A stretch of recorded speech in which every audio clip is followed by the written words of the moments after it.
मेरे सभी मित्रों को और जो कोई भी इस वीडियो को देख रहे हैं उन सभी को मेरा बहुत बहुत जय सिया राम, नमस्कार। बच्चों, आज की वीडियो में हम आपको एक बहुत अच्छी सी एक स्टोरी लेके आए हैं और आप इस स्टोरी को सुनने के बाद ना आपके जीवन में एक बहुत बड़ा परिवर्तन आने वाला है। तो बिना किसी देरी के चलिए चलते हैं कहानी की ओर। बट कहानी में जाने के पहले एक बात आपसे कहना चाहती हूँ। प्लीज़ अगर आपने इस चैनल को सब्सक्राइब ना किया हो सो प्लीज़ सब्सक्राइब कर दीजिए, बिकॉज आपका थोड़ा सा जो सपोर्ट होगा ना वो इस चैनल को मोनेटाइज करेगा। जब चैनल मोनेटाइज हो जाएगा तो इसका जो पैसा होगा वो गरीब बच्चों को जाएगा, क्योंकि ये आपको पता है कि ये जो चैनल है ये स्कूल के नाम है और स्कूल के गरीब बच्चों के, जो सरकारी स्कूल के बच्चे होते हैं जिनके पास बहुत ही तरह की समस्याएं होती हैं, फाइनेंशियल बहुत ज़्यादा कमज़ोर होते हैं, तो उनको और भी कई चीज़ों की ज़रूरत होती है। तो अगर ये चैनल मोनेटाइज होता है तो इसका जो भी रुपया पैसा होगा वो सारा बच्चों को ही जाएगा। तो अगर आप सहयोग करेंगे तो ज़रूर ही ऐसा होगा। तो बिना किसी देरी की चलिए चलते हैं कहानी की ओर। होता क्या कि प्राचीन समय में एक गुरुकुल था। तो वहाँ पे अक्सर ऐसा होता है कि बच्चे जो होते हैं वो गुरुकुल में ही जाके शिक्षा ग्रहण करते हैं। तो इसी तरह एक गुरुकुल था, तो इसमें एक मास्टर रह रहे थे गुरुकुल में और साथ में एक बच्चा उनके साथ रहकर और अध्ययन करता था। ठीक, कुछ समय के बाद क्या होता है कि दूसरा बच्चा आ जाता है, वो भी साथ में रहने लगता है। तो जो दूसरा बच्चा था ना वो पढ़ाई में बहुत अच्छा था। वो अपना पूरा का पूरा ज़्यादातर समय क्या है पढ़ाई पर ही निकालता था और मास्टर भी उनको पूरा सपोर्ट करते थे, जो उनके गुरु थे पूरा सपोर्ट करते थे। तो क्या हुआ, कुछ समय के बाद जो पहला बच्चा साथ में रहता था ना गुरु जी के साथ, उसके मन में थोड़ा सा ये फील होने लगा कि ये जो जब से दूसरा बच्चा आया है ना तो मास्टर ना मुझसे ज़्यादा इस दूसरे बच्चे पर ज़्यादा ध्यान देते हैं। उसके मन में ऐसा आया।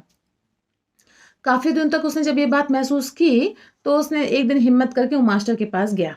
उसने बोला कि भाई देखिए मास्टर, हम आपके साथ कितने समय से यहाँ पर आए, यानी कि ये जब बच्चा भी नहीं आया था इसके पहले से मैं आपके साथ हूँ, आप मुझे पढ़ा रहे थे। पर मैं ऐसा फील कर रहा हूँ कि जब से दूसरा बच्चा आया है तो आपका मेरे प्रति थोड़ा सा रुझान बदल गया है, मुझे ऐसा फील होता है। तो ऐसा क्यों? जब मास्टर ने ये बात सुनी तो थोड़ी देर शांत रहे। फिर कहते हैं कि चलो मैं तो तुमको इसका उत्तर दूंगा, लेकिन पहले मैं तुमको एक कहानी सुनाता हूँ, तुम इस कहानी को सुनो, इसके बाद मैं तुमको उत्तर दूंगा। तो शिष्य बोलता ठीक है, सुनाइए आप। तो कहानी सुनाना शुरू करते हैं कि भाई बहुत कुछ समय की बात है कि एक गांव से एक यात्री गुजर रहा था। ठीक, गर्मी का समय था, बहुत तेज सूरज चमक रहा था, तो उसके पास जितना भी पानी, भाई पहले के समय जब जाते हैं एक जगह से दूसरी जगह तो अपने साथ पानी भी लेके चलते थे। तो उसके पास पानी खत्म हुआ। जब पानी खत्म हुआ, गर्मी का समय था और बहुत ज्यादा प्यास लगी, तो उसने चारों तरफ देखना शुरू किया। कुछ समय के बाद उसे एक कुआं दिखाई दिया। उसने जाके देखा, कुएं में पानी था। अब पर पानी कैसे निकाले? चारों तरफ उसने देखा तो वहां पे ना तो कोई बाल्टी थी ना कोई रस्सी थी। थोड़ी देर देखने के बाद वो चला गया, आगे बढ़ गया बिना पानी पिए हुए। कुछ समय के बाद उसी जगह से एक दूसरा यात्री भी निकला। गर्मी का चूंकि समय था, सेम उसके संग भी वही प्रॉब्लम आई, प्यास लगी, उसके पास पानी खत्म हो गया था। वो उसी तरह पानी की तलाश में कुएं के पास पहुंचा। तो जब कुएं के पास पहुंचा उसने देखा कि वहां पर पानी है, पर वहां पे ना तो कोई बाल्टी थी ना रस्सी थी। अब उसके दिमाग में आया कि कुएं में पानी है पर कहीं बाल्टी कहीं रस्सी नहीं, तो ऐसा तो हो नहीं सकता, थोड़ा प्रयास करते हैं, प्यास तो मुझे बहुत ज्यादा लगी हुई है। उसने प्रयास करना शुरू किया, थोड़ा दूर दूर जाके देखा तो उससे दूर जाके उसे एक बाल्टी दिखाई दे गई। ठीक, थोड़ी सी फूटी हुई थी, उसने अपना करके किसी तरह बांध बूंद के उसका जो छेद था उसको बंद कर दिया। अब समस्या आई कि बाल्टी तो मिल गई, रस्सी कहाँ है? रस्सी देखी तो पर उसको कहीं पे भी रस्सी नहीं दिखाई दी। अब चूंकि वो प्यासा था, उसके मन में विचार चल रहा था, उसने दूर एक लंबी लंबी घास जो बाहर मैदान में पास में ही उसने दूर देख ली कि एक घास उगी है। ठीक, वो गया और घास को जड़ से उखाड़ना उसने शुरू किया और वो उस घास को मिला मिला के उसने क्या जैसे चोटी गूंथते हैं बालों की, इस तरह से उसने रस्सी बना ली। उसी समय में इतनी उसने रस्सी तैयार कर ली कि अगर उसको एक सिरा हम बाल्टी से बांधेंगे, उसको डालेंगे तो थोड़ा सा पानी कुएं से बाहर निकल आएगा।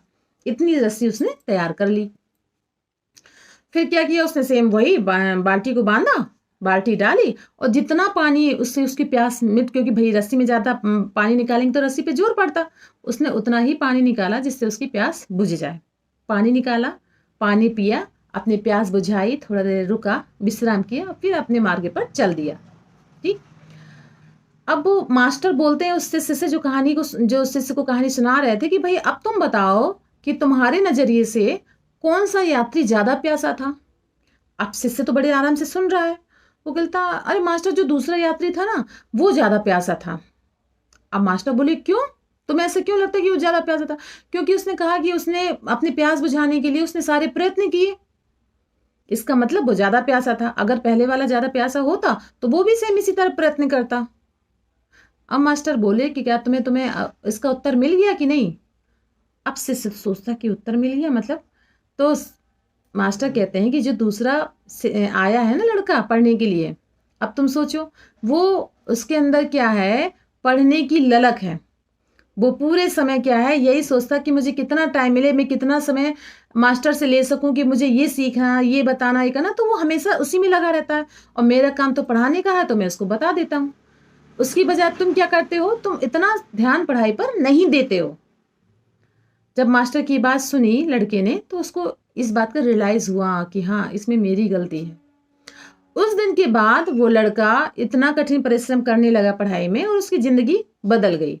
वो अब कंप्लेन करना उसने बंद कर दिया। उसने अपने खुद पर प्रयास करना, अपने खुद को सही करने पर उसने ध्यान लगाया। तो ये तो हो गई एक कहानी।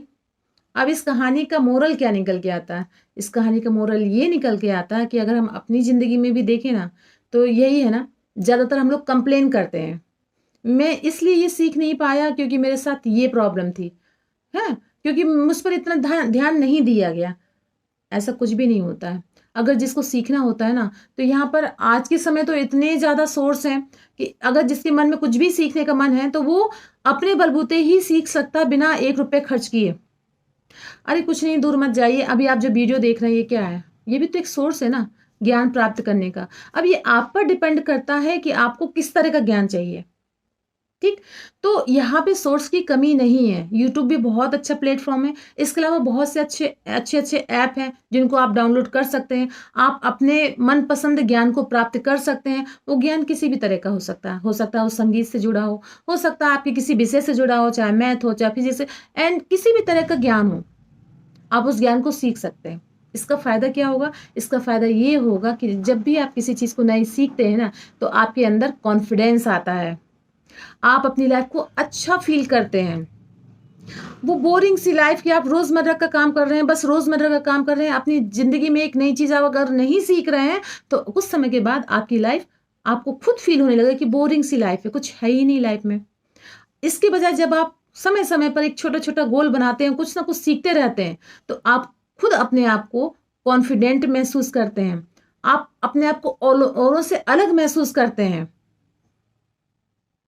सो फ्रेंड्स, ये मेरी इस कहानी का एक जो लेसन है, ये मेन यही है कि अपनी लाइफ को आप बिल्कुल ऐसे नहीं कि रोज ढर्रे पे गाड़ी चल रही है तो चल रही है, नहीं। थोड़ा सा कुछ ना कुछ किसी रूप में, चाहे वो आपकी हॉबी हो, चाहे कुछ भी हो सकता है, आप अपनी लाइफ में कुछ ना कुछ सीखना शुरू करिए। फिर देखिएगा आपकी जिंदगी में कितनी नई उमंग आ गई है, आप अपने आप को कितना रिफ्रेश फील कर रहे हैं। So friends, I hope you like my video. If you did so please give it a like to share with your friends and family, and let me know in the comment box how did you like my video, because I love to read your comments. So friends, we will meet you. We will see you in the next video. Till then, Jai Siya Ram.